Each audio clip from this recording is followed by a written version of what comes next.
तुम्ही जर बांधकाम क्षेत्राशी संबंधित असाल किंवा तुम्ही बांधकाम कामगार असाल तर तुमच्यासाठी महाराष्ट्र शासन विविध अशा योजना राबवत असतं, जसे की सामाजिक असेल, आर्थिक असेल किंवा आरोग्य विषयक असेल किंवा शैक्षणिक असेल, अशा विविध प्रकारच्या योजना हे शासन राबवत असतं। परंतु त्याची योग्य माहिती नसल्यामुळे या योजनेबद्दल पूर्ण कल्पना सर्व कामगारांना नसते। तर आपण आज या व्हिडिओमधून बांधकाम कामगारांसाठी शासन जे शैक्षणिक योजना राबवत असतं त्या शैक्षणिक योजनांची माहिती आपण आज घेणार आहोत। तर तत्पूर्वी जर तुम्ही चॅनलला नवीन असाल तर चॅनलला लाईक करायचं आहे, सबस्क्राइब करायचं आहे, जेणेकरून अशीच नवीन माहिती तुम्हाला वेळोवेळी मिळत जाईल। तर चला तर पाहूया राज्य शासन बांधकाम कामगारांना कोणकोणते शैक्षणिक लाभ देते किंवा योजना देते। तर महाराष्ट्र इमारत व इतर बांधकाम कामगार कल्याणकारी मंडळ यामार्फत राज्य शासन विविध अशा कल्याणकारी योजना बांधकाम कामगारांसाठी राबवत असतं। तर त्यातीलच काही शैक्षणिक योजना जे देखील या बांधकाम कामगारांसाठी शासन राबवतं। तर त्या काय शैक्षणिक योजना आहेत ते आपण पाहूया। तर पहिली आहे इयत्ता 1ली ते 7वीच्या विद्यार्थ्यांसाठी प्रतिवर्ष रुपये 2,500, तर इयत्ता 8वी ते 10वीच्या विद्यार्थ्यांसाठी प्रतिवर्ष रुपये 5,000 याप्रमाणे आर्थिक सहाय्य दिले जाते। किमान 75% अथवा अधिक उपस्थिती आवश्यक असते यासाठी। त्यानंतर इयत्ता 10वी व 12वी मध्ये किमान 50% किंवा अधिक गुण प्राप्त झाल्यास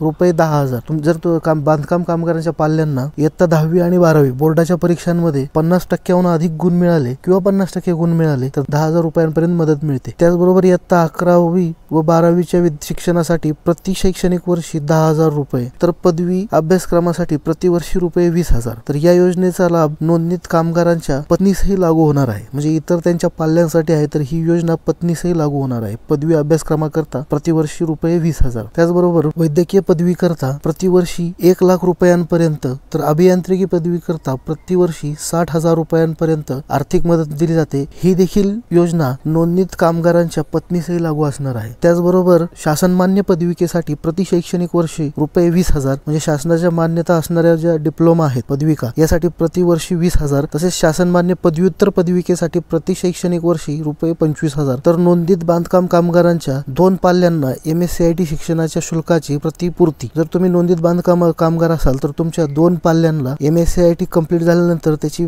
जी फी असणार आहे ती तुम्हाला रिटर्न मिळणार आहे। तर यासाठी तुम्ही इतर बांधकाम कामगार कल्याणकारी मंडळाच्या अधिकृत पोर्टलवरती तुम्ही नोंदणीकृत कामगार म्हणून असणे आवश्यक असणार आहे व वेळोवेळी तुम्ही तुमचे प्रोफाईल हे अद्ययावत करून घेतलेले असावे, जेणेकरून तुम्हाला ह्या योजनेचा लाभ मिळेल। तर हे ते शैक्षणिक योजनेबद्दल। तर आपण इतरही अनेक योजना शासन देत असते खास बांधकाम कामगारांसाठी, त्याही आपण पाहू। तर या व्हिडिओमध्ये आपण फक्त शैक्षणिक योजनांची माहिती घेतली आहे। तर आणखीन योजनांची माहिती आपण नेक्स्ट व्हिडिओमध्ये घेऊया। तर माहिती आवडल्यास नक्कीच लाईक करा, शेअर करा, सबस्क्राईब करा। धन्यवाद। जय हिंद, जय महाराष्ट्र।